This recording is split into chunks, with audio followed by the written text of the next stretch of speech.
Jake Mitchell floated inside his broken ship, watching the stars through the cracked window. His hands shook as he tried to fix the control panel one more time. The wires sparked and died again. Nothing worked. The Aurora had been his home for 3 years, taking him to distant worlds to map new star systems. Now it was just a metal coffin drifting through space. The hyperdrive had failed too, days ago, with a loud bang that made his ears ring. Jake had tried everything he knew about ship repair, but the damage was too bad. The Aurora was stuck in the Zephyrian system, far from any human world. Worse, this was Corvan space. The Corvans hated humans more than anything else in the galaxy. They called humans rats and killed them whenever they found them. Jake's food would last maybe 4 more days. His water would run out in 3. He had sent out distress signals, but no human ships came this far out. The nearest Earth colony was weeks away, even with a working hyperdrive. He was alone in enemy territory with a dead ship and no hope of rescue. The comm system crackled to life. Jake's heart jumped. Maybe someone had heard his signal. He grabbed the microphone with trembling hands. "Unknown vessel, this is Captain Lyra of the merchant ship Gentle Current. We received your distress call. What is your situation?" The voice was soft and musical, not human. Jake hesitated. In his 3 years of exploring, he had met many alien species. Some were friendly, others were not. But any help was better than dying alone in space. "This is Captain Jake Mitchell of the exploration vessel Aurora. My hyperdrive is dead. I'm stranded in Corvan space with limited supplies. Can you help me?" There was a long pause. Jake could hear voices talking in the background, but he could not understand the words. They sounded like singing birds mixed with wind chimes. Finally, Lyra spoke again. "Captain Mitchell, we are Valathi. We know the Corvans do not like humans in their space. This makes helping you very dangerous for us. Please stand by." Jake's stomach dropped. The Valathi were known throughout the galaxy as peaceful traders and merchants. They never got involved in conflicts. If they would not help him, no one would. He floated in his pilot chair, staring at the dead controls, waiting for them to tell him they were sorry but could not risk their lives for one human. Through his broken window, Jake could see a ship approaching. It was beautiful, with smooth curves and a hull that seemed to glow with soft blue light. The ship was much bigger than the Aurora, designed for long trading journeys between star systems. Jake had never seen a Valathi ship up close before. "Captain Mitchell," Lyra's voice came through the comm again. "We have decided to help you, but we must be quick. Corvan patrol ships come through this area often. Can you get to an escape pod?" Jake's throat tightened with relief. He had to try twice before he could speak. "Yes, I can reach the pod, thank you. I will never forget this. Pack only what you need most. We will be alongside your ship in 10 minutes. Jake moved through the Aurora one last time, gathering his few personal items. He took a photo of his family back on Earth, his father's old watch, and the data logs from his mapping missions. Everything else would stay with the ship. He sealed the items in a waterproof bag and made his way to the escape pod. The pod was small and cramped, designed for emergencies just like this one. Jake strapped himself in and checked the systems. Everything looked ready. Through the small window, he could see the Gentle Current moving into position. The Valathi ship was even more beautiful up close, with patterns of light flowing across its hull like water. "Captain Mitchell, we are ready for you," Lyra said. "Launch when you are prepared." Jake took one last look at the Aurora. The ship had been his home, his workplace, and his sanctuary. Now he was leaving it to drift forever in the empty space between stars. He pressed the launch button. The escape pod shot away from the Aurora with a soft hiss. Jake felt his stomach drop as the artificial gravity cut out. In seconds, he was floating in space, completely dependent on the small pod's life support systems. The Gentle Current grew larger as it approached, and Jake could see an opening in its hull where his pod would dock. Docking was smooth and gentle. Jake had expected a hard thump, but the Valathi ship's systems guided his pod in with barely a bump. The airlock sealed around him, and he heard the hiss of air pressure equalizing. A green light came on, telling him it was safe to open the pod. Jake opened the hatch and stepped into the Velathy ship. The first thing he noticed was the smell like flowers and rain. The second thing was the being waiting for him. Lyra was tall and graceful, with skin that looked like it was made of living crystal. Her skin shifted between blue and green colors as she moved, and her eyes were large and kind. She wore simple clothes that seemed to be made of the same material as her ship's hull. Two other Velathy stood behind her, their skin glowing with different colors. "Welcome aboard the Gentle Current, Captain Mitchell," Lyra said. Her voice was just as musical in person as it had been over the com. "I am Captain Lyra Moonwhisper. This is my first officer Zenth and our engineer Kira." Jake tried to stand straight, but his legs felt weak from relief and stress. "Thank you for saving me." "I know you took a big risk." Zenth's skin flashed red. "For a moment, we should not have done this. The Corvans will be angry when they find out. They might attack our trade routes." Lyra's skin stayed calm blue. "Zenth speaks from worry, not anger. We Velathy believe that helping others is always right, even when it is dangerous. Come, Captain Mitchell. You need food and rest." The Velathy ship was unlike anything Jake had ever seen. The walls curved smoothly, and soft light seemed to come from everywhere and nowhere. The floors felt warm under his feet, and the air tasted clean and fresh. Everything was designed for comfort and peace. Lyra led him to a small cabin with a soft bed and a window that looked out at the stars. "This will be your home until we can get you somewhere safe. We have food that humans can eat, and the water is clean. Try to rest." Jake sat on the bed and looked around the cabin. It was simple but comfortable, with everything he needed. Through the window he could see the aurora growing smaller as the Gentle Current moved away. Soon his old ship was just another dot of light among the stars. "Captain Moonwhisper," Jake said as Lyra turned to leave. "Why did you help me? Your officer is right about the danger." Lyra paused in the doorway. Her skin glowed soft yellow, which Jake somehow knew meant she was thinking carefully about her words. "My people believe that all life is connected, Captain Mitchell. When one being suffers, we all suffer a little. When one being is helped, we are all helped. The Corvans may be angry, but we will face that when it comes. For now, you are safe." After she left, Jake lay on the soft bed and stared at the ceiling. He was alive because strangers had risked their lives to help him.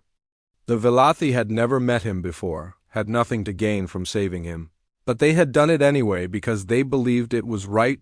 Jake closed his eyes and tried to sleep, but his mind kept thinking about what Lyra had said. He was safe. Now, but what about his rescuers? What would happen to them when the Corvans found out what they had done?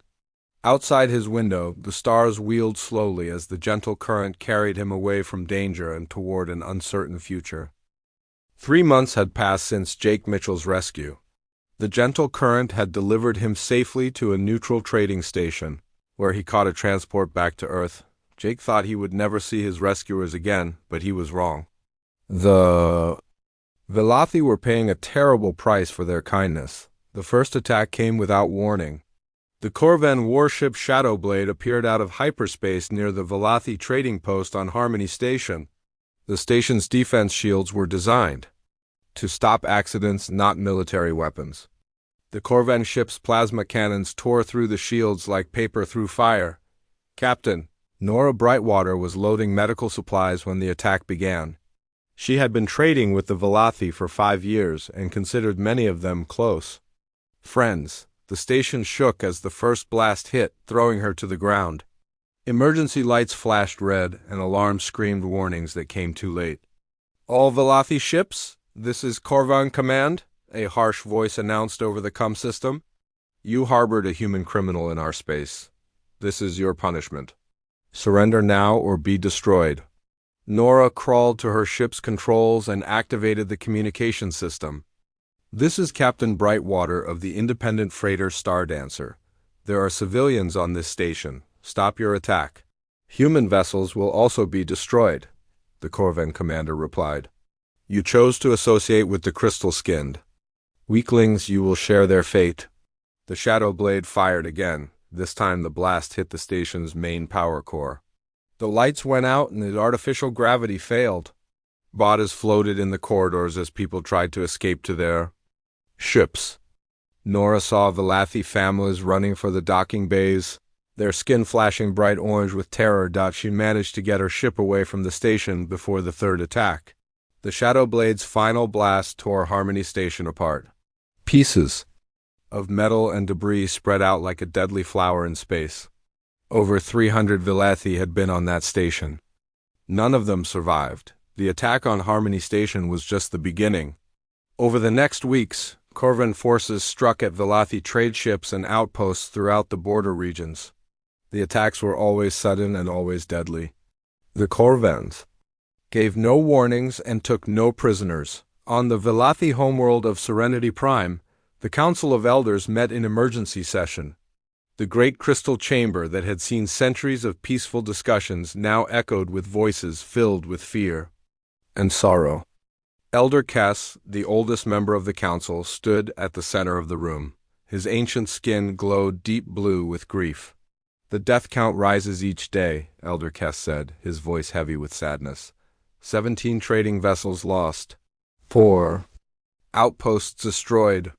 Over 1,000 of our people are dead, and more die every day. Elder Senna, younger but equally respected, stood to speak. Her skin flickered between colors as emotions fought within her. "The Corvans claim we violated their territory by helping the human, but we know they wanted an excuse to attack us.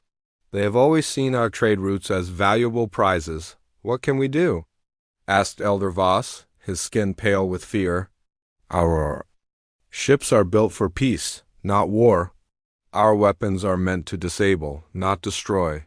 We cannot fight the Corvan military." Captain Lara Moonwhisper sat in the gallery, watching the debate. Since her rescue of Jake Mitchell, she had become the most hunted Velathy in the galaxy. The Corvans had put a price on her head that could buy a small planet. She was no longer allowed to captain a ship kept safe on Serenity Prime, while her people died because of her choice. "I should surrender myself to the Corvans," Lyra said, standing up. "If they have me, maybe they will stop killing innocents." "Elder." Kess turned to her, his skin flashing red with anger. "You will not speak such foolishness. You saved a life as our beliefs command. The Corvans kill our people because they are evil, not because of what you did." But Lyra felt the weight of every death on her shoulders. She had known the risks when she decided to help Jake. She had thought the Corvans might attack her ship or try to capture her. She had never imagined they would wage war on her entire species. Meanwhile, far across the galaxy, Jake Mitchell stood in the office of Admiral Lisa Rodriguez on Earth. The Admiral was a small woman with gray hair and sharp eyes that missed nothing. She had been fighting Earth's enemies for 30 years, and she knew the cost of war better than most. "Tell me about these Velathy again," Admiral Rodriguez said, reading the report Jake had written about his rescue. "They saved my life when they had nothing to gain from it," Jake replied. "Captain Lyra knew the danger, but she helped me anyway. Her people believe that all life is connected, that helping others is always right. And now the Corvans are killing them for it." Jake nodded, his face grim. "The news reports are getting worse every day. Entire merchant families wiped out, trading posts burned. The Corvans are using my rescue as an excuse to destroy them." Admiral Rodriguez set down the report and walked to the window. Outside, she could see the orbital shipyards where Earth's fleet was being built. Hundreds of ships in various stages of construction, from small destroyers to massive battle cruisers. The human military had grown strong in the past decades, but it had never been tested against a major galactic power. "What do you want me to do about it, Captain Mitchell?" she asked. Jake straightened his shoulders. "I want to request that Earth help them. The Velathy are dying because they helped a human. We owe them. One ship helping one person does not create a debt for all humanity," the Admiral said. But even as she spoke the words, she knew they were not true. The Velathy had helped Jake when they could have left him to die. They had shown kindness to a stranger and were being punished for it.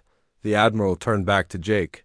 "I will present your request to the Defense Council, but I want you to understand something. If Earth gets involved in this conflict, it will Not be a small thing. The Corvans are a major military power. Fighting them could mean war. With respect, Admiral, the war has already started. The Corvans are killing innocent people. The only question is whether we will stand by and watch it happen. That evening, Admiral Rodriguez called an emergency meeting of the Earth Defense Council. The 12 members gathered in the secure conference room deep beneath the capital city. General William Carter, the head of Earth's ground forces, was the first to speak. The Corvans have over 300 warships, he said, reading from intelligence reports. They control 17 star systems and have been expanding for 50 years. They are not an enemy to face lightly. But they are an enemy worth facing, said Colonel Patricia Hayes, the intelligence chief.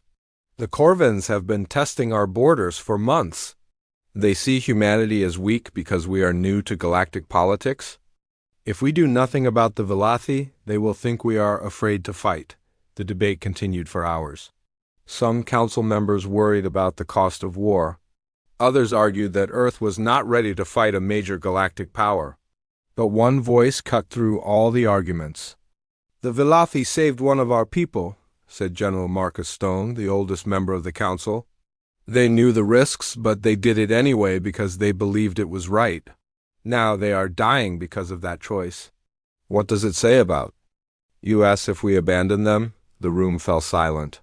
Everyone knew the general was right. The Velothi had shown courage and compassion when they rescued Jake.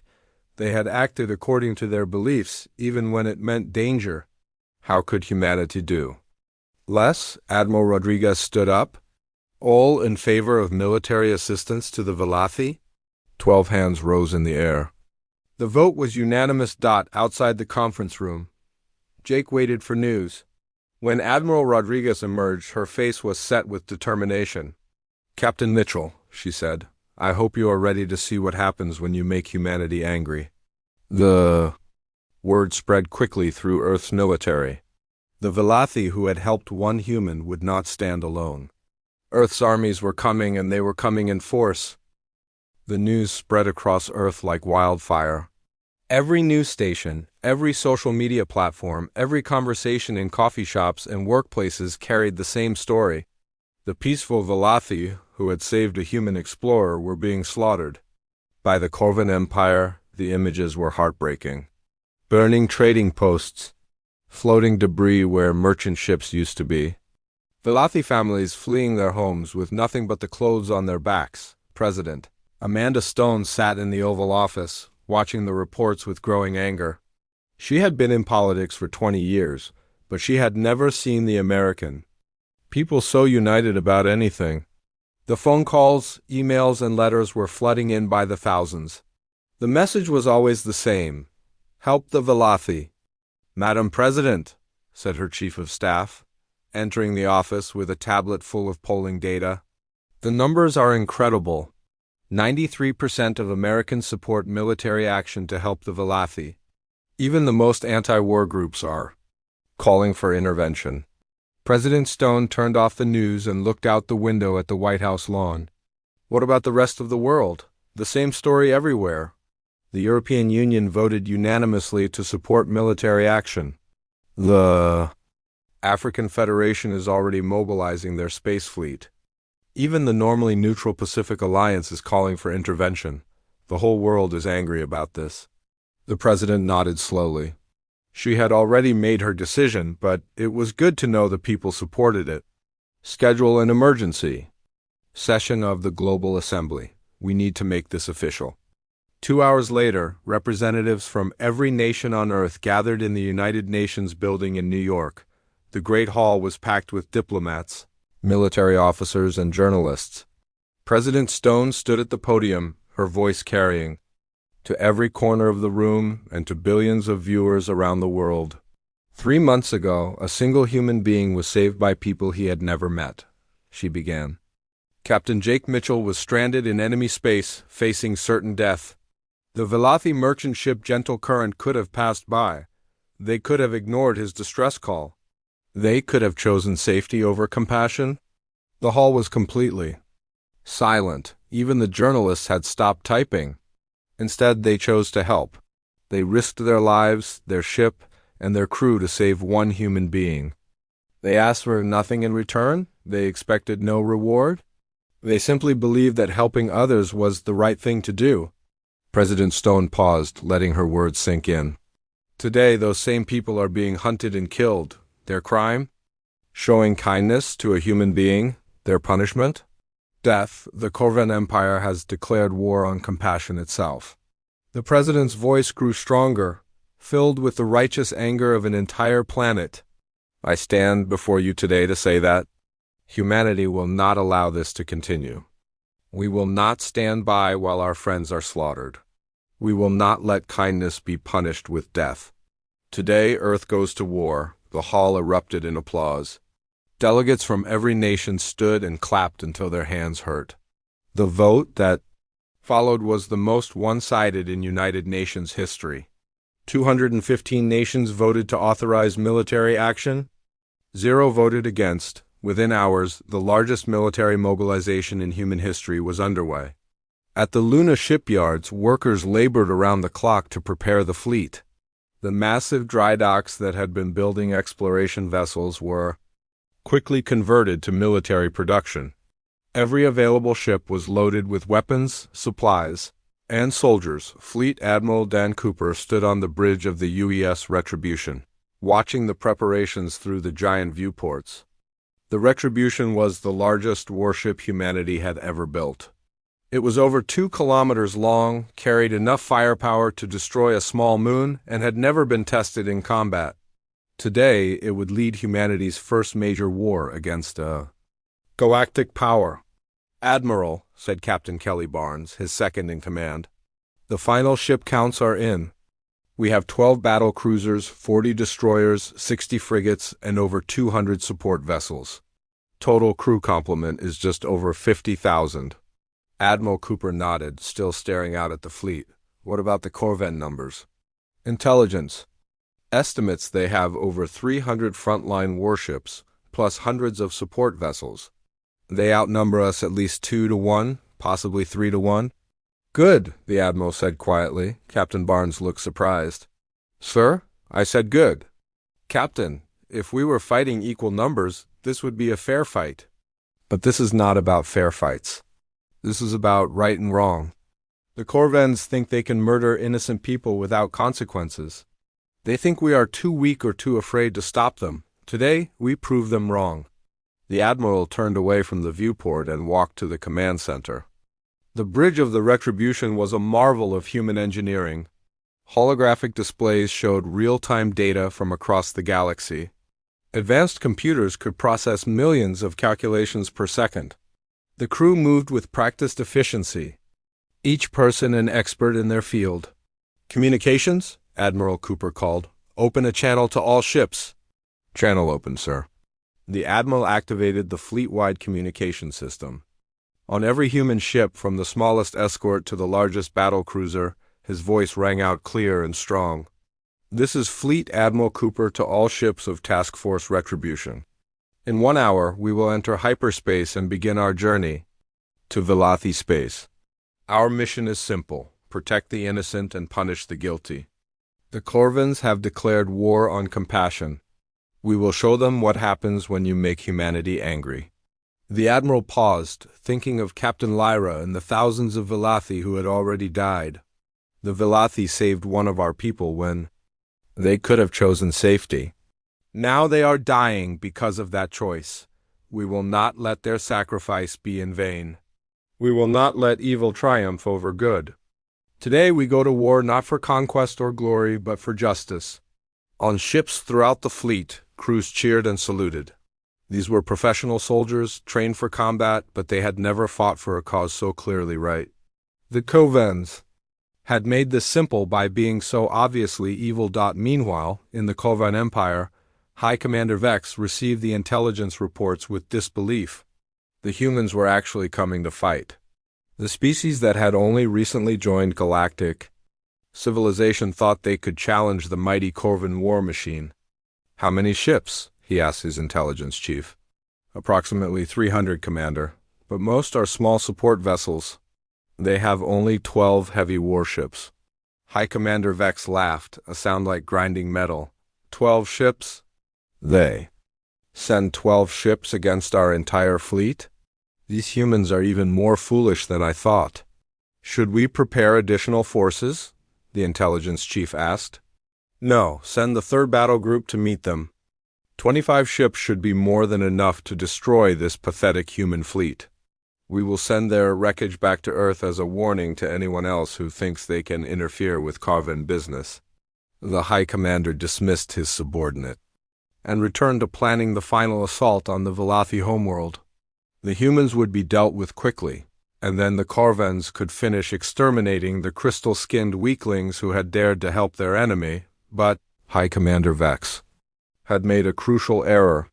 He had assumed that human ships would fight like Corvan ships, using the same tactics and strategies that had worked for centuries. He had never bothered to study human military doctrine or human psychology. He thought of them as another weak species to be crushed, that he was about to learn that humans were different. They did not fight for conquest or glory. They fought for their friends, for justice, for the simple belief that good should triumph over evil. And when humans fought for something they believed in, they were the most dangerous warriors in the galaxy. The countdown began. In 1 hour, the human fleet would enter hyperspace and begin the journey to Velothi space. The Corvans were waiting, confident in their superiority. The Velothi were hiding, praying for a miracle. They were about to get one. The human fleet dropped out of hyperspace at the edge of the Haven's rest system with a flash of blue light. Admiral Cooper stood on the bridge of the Retribution, watching the tactical displays as his ship spread out in perfect formation. After 6 days of travel, they had finally reached Velothi space. "Admiral," reported Lieutenant Sam Parker from the sensor station, "I'm reading multiple Corvan ships in orbit around Haven's Rest. It looks like they're attacking the colony." Cooper's jaw tightened. Haven's Rest was home to over 2 million Velothi civilians. The colony had no military defenses, only civilian shelters and emergency systems. "How many Corvan ships?" 25 vessels, sir. Battle cruisers and destroyers, they're bombarding the surface. Through the main view screen, Cooper could see the distant flashes of weapons fire as Corvan ships rained death on the peaceful colony below. Each flash meant homes destroyed, families killed, innocent lives lost. The Admiral had seen war before, but this senseless slaughter made his blood boil. "Communications, send this message on all frequencies," Cooper ordered. His voice was calm, but everyone on the bridge could hear the anger underneath. "This is Fleet Admiral Dan Cooper of the United Earth Defense Force. Any Corvan vessel found attacking civilians will be treated as hostile. You have 10 minutes to withdraw from Velothi space." The reply came quickly, filled with arrogance and hate. "This is Commander Shrak of the Corvan 3rd Battle Group. You are in Corvan territory, humans. Leave now or be destroyed like the crystal-skinned weaklings you protect." Admiral Cooper looked around his bridge at the faces of his crew. These were professional soldiers, trained for exactly this moment. They had traveled across the galaxy to fight for people they had never met because it was the right thing to do. "All ships," Cooper announced over the fleet communication system. "Corvan forces are attacking civilians. We will stop them. All vessels, attack Formation Alpha. Show them what happens when you hurt our friends." The human fleet moved forward like a wave of metal and fire. The Retribution led the charge, its massive bulk cutting through space toward the Corvan ships. Behind it came the battle cruisers Thunderbolt, Vengeance, and Freedom, their weapon systems charging for combat. The destroyers spread out in a wide formation, ready to strike from multiple angles. Commander Shrak watched the approaching human fleet with amusement. 25 human ships against 25 Corvan ships. They think this is an even fight? They will learn the difference between Corvan military might and human weakness. But as the range closed, something strange happened. The human ships did not behave like any enemy the Corvans had fought before. Instead of charging straight ahead in a simple attack, they moved with precision and coordination that was almost beautiful to watch. Captain Ryan Brooks commanded the destroyer UES Thunderstrike, one of the smaller ships in the human fleet. He had been a fighter pilot before becoming a ship captain, and he brought that aggressive mindset to space combat. As his ship approached the Corvan formation, he spotted a weakness. "Weapons officer," Brooks called. "Target the Corvan command ship. I want to hit them where it hurts." "Sir, that ship is heavily armored. Our weapons might not penetrate." "Then we hit it until they do. Fire." The Thunderstrike's plasma cannons opened fire, sending bolts of superheated energy across space. The shots struck the Corvan command ship's shields, causing them to flare and spark. Other human destroyers followed Brooks' lead. Concentrating their fire on key targets, the Corvan ships tried to respond, but they found themselves facing something they had never encountered before. Human military doctrine was based on speed, coordination, and hitting the enemy where they were weakest. While Corvan tactics relied on brute force and overwhelming firepower, humans used precision and teamwork. Captain Lisa Chun commanded the battlecruiser UES Freedom. She watched the tactical display as the battle developed, looking for opportunities. When she saw 3 Corvan ships moving to attack a group of human destroyers, she acted quickly. "Helm, intercept course. Weapons, full power to forward guns. We're going to give those destroyers some cover." The Freedom swept in between the Corvan ships and the human destroyers, its heavy armor absorbing the enemy fire. At the same time, its massive guns opened up at point-blank range, tearing through Corvan shields and armor like they were made of paper. On the surface of Haven's Rest, Captain Lara Moonwhisper crouched in an emergency shelter with hundreds of other Velothi civilians. The shelter shook with each impact from the Corvan bombardment above. Children cried while their parents tried to comfort them, their skin flashing between colors of fear and hope. "Captain Lyra," called Elder Myra, one of the colony leaders, "the bombing has stopped. Do you think the Corvans are finished?" Lyra listened carefully. The shelter had been shaking for hours as Corvan weapons struck the colony, but now everything was quiet. Through the shelter's communication system, she could hear voices speaking in a language she did not recognize at first. Then she realized what she was hearing. "Those are human voices," she whispered, her skin glowing bright yellow with sudden hope. "The humans have come to help us." Above the planet, the battle was turning into a disaster for the Corvan forces. Commander Shrak watched in growing horror as his ships were picked apart by the human fleet. The humans fought with a fury and precision that his forces could not match. Worse, they seemed to know exactly where to hit for maximum damage. "Status report," Shrak demanded from his bridge crew. 7 ships destroyed, 5 more heavily damaged, his tactical officer reported. "The humans have only lost 2 destroyers." "Sir, we need to retreat." "No." Shrak slammed his fist on the command console. "Corvan forces do not retreat from inferior enemies. All ships, ramming speed. We will destroy them with our sacrifice." But even as Shrak gave the order, more of his ships were falling to human weapons. The battlecruiser Voidhammer exploded in a ball of fire as the UES Vengeance's missiles found its reactor core. The destroyer Deathclaw broke in half under concentrated fire from 3 human ships working together. Captain Brooks on the Thunderstrike saw the remaining Corvan ships trying to form up for a final desperate attack. "All human vessels, this is Thunderstrike. They're going to try to ram us. Scatter formation and pick them off one by one." The human fleet spread out like a net, surrounding the remaining Corvan ships. What followed was not really a battle anymore, but a methodical destruction of an outmatched enemy.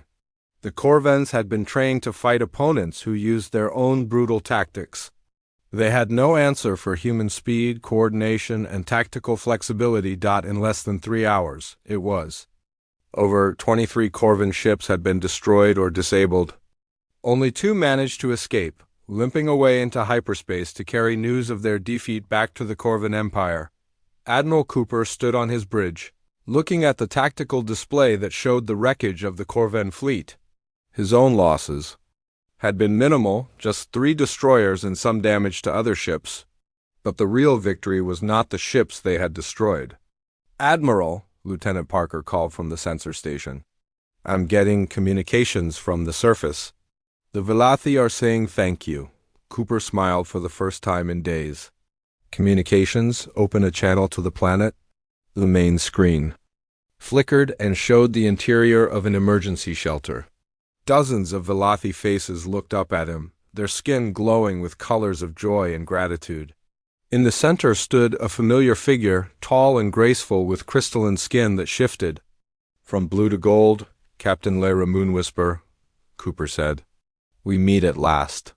I believe we have a mutual friend named Jake Mitchell. Lyra's skin brightened to a warm yellow. Admiral Cooper, your arrival is a miracle. How can we ever thank you? No thanks needed, Captain. You saved one of ours when you could have chosen safety. Now we return the favor. No one hurts our friends? And gets away with it. The victory at Haven's Rest sent shockwaves through the galaxy. The mighty Corvan Empire, which had conquered dozens of worlds, had been humiliated by a species that was new to galactic warfare. But more importantly, the message was clear to everyone who witnessed it. Humanity protected those who showed them kindness. The war was far from over, but the tide had turned. The Corvans would soon learn that making an enemy of humanity was the worst mistake they had ever made. The news of the defeat at Haven's Rest reached the Corvan High Command like a punch to the stomach. High Commander Vex stared at the reports with disbelief. 23 ships destroyed. His entire third battle group wiped out by a force of humans, who were supposed to be weak and inexperienced. This is impossible, Vex growled, his clawed hands crushing the datapad. How could our forces lose to these primitive humans? Sir, his intelligence chief said nervously, the surviving ship. Commanders report that human tactics were unlike anything we have seen before. They fought with coordination and precision that our forces could not match. Vex's rage boiled over. He had built his career on Corvan military superiority. The idea that humans could defeat his forces was not just shocking, it was personally insulting. Gather every available ship. I want the entire 5th and 7th fleets mobilized. We will crush these humans and finish destroying the Velothi once and for all. Within days, the largest Corvan armada in decades was assembled at the Nexus system, a strategic location that controlled the major trade routes between human and Velothi space. Over 300 warships filled the space around the system's primary star, ready to destroy anything that dared to challenge Corvan dominance. The fleet was massive beyond imagination.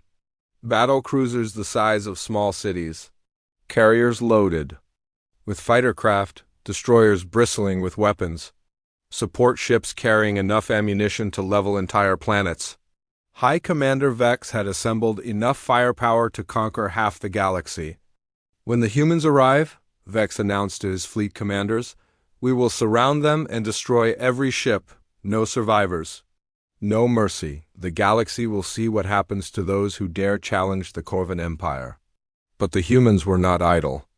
Admiral Rodriguez had arrived from Earth with reinforcements, bringing the human fleet up to 100 ships. More importantly, she had brought something the Corvans did not expect, Jake Mitchell.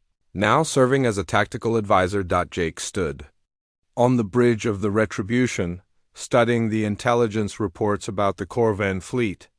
After months of analysis, he had identified a crucial weakness in Corvan military doctrine.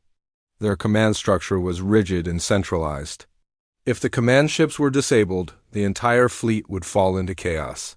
Admiral Cooper, Jake said, pointing to the tactical display. The Corvans always put their command ships in the center of their formation, protected by layers of escorts. But if we can break through and hit those command vessels, their whole fleet will lose coordination. Admiral Rodriguez nodded. She had been studying Corvan tactics since the war began, and Jake's analysis matched her own conclusions. It will be extremely dangerous. We would have to punch through their entire defensive line. The Velothi can help, Jake continued. Their ships have the best shield technology in the galaxy. If they could provide cover for our attack ships, we might be able to reach the command vessels. The plan was risky, but it was their best chance. The human fleet was still outnumbered 3-1. They needed every advantage they could get. Captain Lyra Moonwhisper commanded the Velothi support fleet that had joined the human forces. 20 Velothi ships, including her own gentle current, had volunteered to fight alongside their human allies. The Velothi ships were not built for combat, but their advanced defensive systems could provide crucial protection for human attack vessels. "My people have never fought in a war before," Lyra told Admiral Cooper during the final planning meeting. "But we will not let our friends face this danger alone. You saved us at Haven's Rest, now we fight beside you." The final battle began when the human fleet dropped out of hyperspace at the edge of the Nexus system. The Corvan Armada was waiting, spread out in a massive defensive formation that stretched across millions of kilometers of space. It was a sight that would have terrified any other enemy, but the humans had not come this far to be intimidated. "All ships," Admiral Cooper announced over the fleet communication system, "this is what we came here to do. The Corvans think they can murder innocent people without consequences. Today we prove them wrong. Attack." The human fleet charged forward in 3 groups. The main force, led by the Retribution, attacked the center of the Corvan line. 2 smaller groups hit the flanks, trying to spread out the enemy defenses. The Velothi ships stayed close to the human vessels, their powerful shields absorbing enemy fire. The space battle that followed was the largest in galactic history. Thousands of weapons fired at once, filling the darkness with deadly light. Ships exploded in balls of fire. Debris scattered in all directions. The comm channels filled with the voices of pilots and captains shouting orders and coordinates. Captain Ryan Brooks, now commanding the battlecruiser U.S. Liberty, led the attack on the left flank. His ship and 5 destroyers punched through the Corvan defensive line, taking heavy damage but opening a gap for other human vessels to follow. "We're through their perimeter," Brooks reported, beginning attack run on the command ships. But the Corvans were ready for this tactic. As the human ships approached the command vessels, waves of Corvan fighters swarmed around them. The small, fast attack craft were like angry insects, firing at the human ships from all directions. "We're taking too much damage," Brooks called. "We need cover." That was when the Velothi proved their worth. Captain Lyra brought the gentle current alongside the Liberty, her ship's shields absorbing the fighter attacks. Other Velothi vessels did the same, protecting the human attack ships with their superior defensive technology. "For every human who helped us," Lyra announced over the comm, "we will help them in return." Protected by their Velothi allies, the human ships reached the Corvan command vessels. What happened next would be talked about in military academies for generations. The human ships attacked with surgical precision, targeting communication arrays and bridge sections rather than trying to destroy the massive ships entirely. Jake's plan worked perfectly. As the Corvan command ships lost their ability to coordinate the fleet, chaos spread through their formation. Ships began firing in the wrong directions. Attack formations broke apart. The carefully planned Corvan defense turned into a confused mess of individual ships fighting without coordination. High Commander Vex watched his mighty fleet fall apart from the bridge of his flagship. "This cannot be happening," he muttered, staring at the tactical display. "We outnumber them 3-1. "Sir," his tactical officer reported, "we've lost communication with most of the fleet. The humans have disabled our command network." "Then we fight ship to ship," Vex snarled. "Signal all vessels to attack independently." But it was too late. The human fleet had gained the upper hand, and they pressed their advantage with ruthless efficiency. Working in coordinated groups, human ships picked off isolated Corvan vessels one by one. The Corvans tried to fight back, but without coordination, they were no match for human teamwork and tactics. The battle raged for 6 days. When it finally ended, over 200 Corvan ships had been destroyed or disabled. The remainder of the once mighty armada fled into hyperspace, carrying news of their defeat back to the Corvan Empire on the bridge of the Retribution. Admiral Cooper stood beside Jake Mitchell and Captain Lyra, watching the wreckage of the Corvan fleet drift through space. The war was over. The Corvan Empire, humbled by their defeats, had already sent messages requesting peace negotiations. "It started with one human," Jake said quietly. "You saved me when you could have chosen safety. Now look what happened." Lyra's skin glowed warm, gold, the Vilathi color of deep contentment. My people have a saying, kindness planted grows into forests. We planted a small seed of kindness when we helped you. It grew into something amazing. The peace treaty was signed 3 weeks later. The Corvan Empire agreed to pay reparations to the Vilathi and withdrew from all disputed territories. More importantly, they promised never again to attack civilians or peaceful traders. The alliance between Earth and the Vilathi Confederation became one of the strongest in galactic history. Trade flowed freely between their worlds. Human ships protected Vilathi merchants, while Vilathi technology helped human colonies thrive. Years later, children on both human and Vilathi worlds would learn the story of how one act of kindness changed the galaxy. They would learn that helping others, even when it is dangerous, is always the right choice. They would learn that good people never stand alone. Because good people help each other, the galaxy was a better place because one Vilathi captain had chosen compassion over safety, and because humanity had chosen to honor that gift. The lesson was clear to all who heard the story. Help others when you can, because you never know who might help you in return.